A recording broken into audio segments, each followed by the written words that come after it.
Hi everyone, welcome back to another tutorial from Wake&Tech.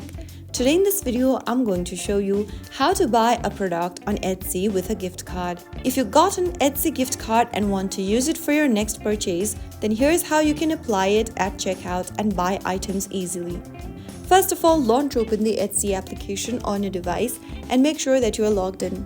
From the homepage of Etsy, you can find the product you'd like to buy. Once you find the product in the info section, go ahead and click on the drop down and select the number of products you'd like to purchase, its quantity, and then click on buy it now. On the next page, select your address, and when you reach to the choose your payment method page, go to the bottom and tap on redeem a gift card.